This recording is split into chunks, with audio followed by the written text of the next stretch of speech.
My name is Anthony. I was in the U.S. Army from 2001 through 2005. I did a tour in Kosovo in 2003. I deployed to Iraq in 2004 and returned in 2005. I joined out of high school, uh, looking to get the GI Bill, travel, see the world. Kosovo was a peacekeeping mission. It was really, we were there just to make sure that no one was being harmed. Iraq was a different story. Iraq, we were same MOS, but that was right after U.S. Army and U.S. forces came in. So we saw a lot of action in Iraq. Pretty much anything you can imagine, we saw it. They had put an IED and covered it up with garbage, and fortunately, we parked right on top. I got knocked out. I had a concussion.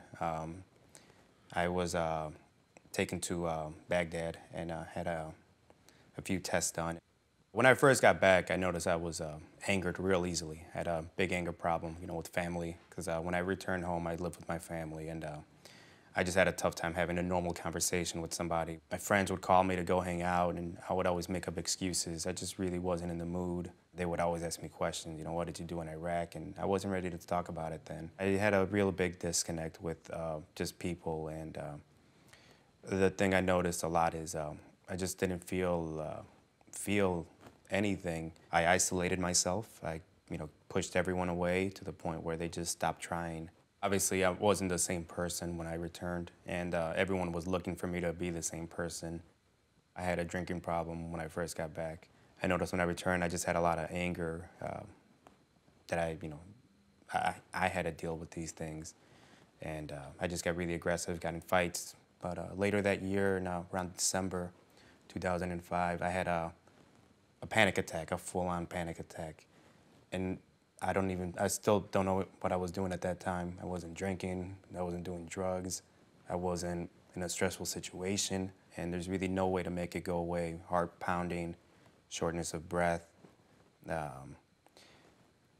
That's probably just irrational thinking, you just gotta get out of the situation. That's what it felt like for me. And I called one of my friends. I said, you have to drive me because I can't even drive. And that was my first time going to the VA.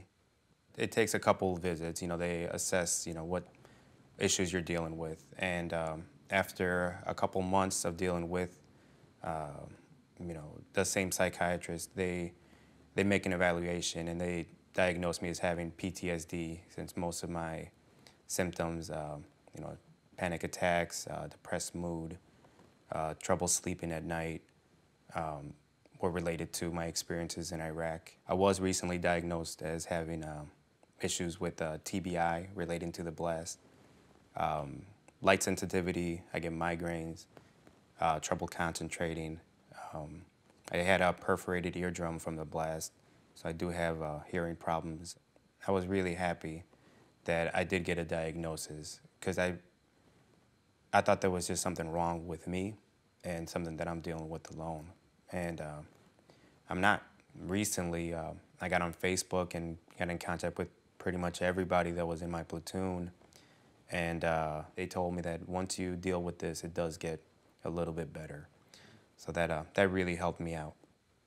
I'm in the process of starting cognitive processing therapy, which is weekly.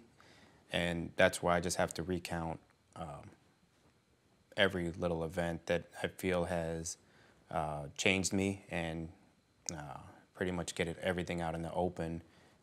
I do talk to a counselor every day or every week, and she's just there to listen, any issues that bother me.